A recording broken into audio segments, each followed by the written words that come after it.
ईमानदार लकड़हारा। एक लंबी कहानी। बहुत समय पहले की बात है।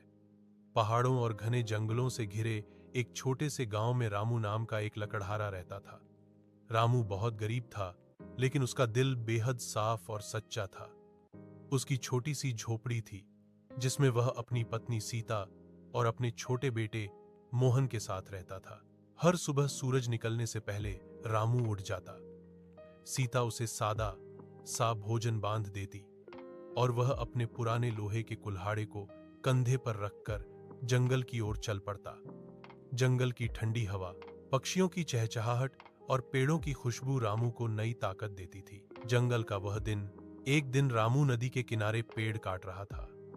नदी का पानी बहुत साफ और गहरा था। अचानक एक जोरदार वार करते समय उसका कुल्हाड़ा फिसल गया और छपाक करते हुए नदी में गिर गया। रामू के पैरों तले जमीन खिसक गई। वही कुल्हाड़ा उसके परिवार की रोजी रोटी का सहारा था। वह नदी के किनारे बैठ गया।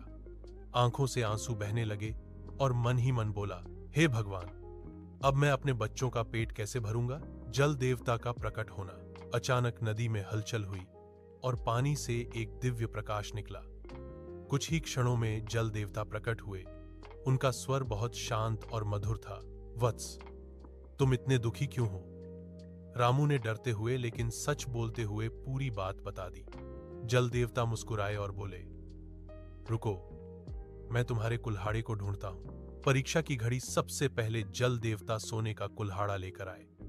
क्या यह तुम्हारा है? उन्होंने पूछा। रामू ने हाथ जोड़कर कहा, नहीं महाराज, मैं इतना अमीर नहीं हूं, यह मेरा नहीं है। फिर जल देवता चांदी का कुल्हाड़ा लेकर आए।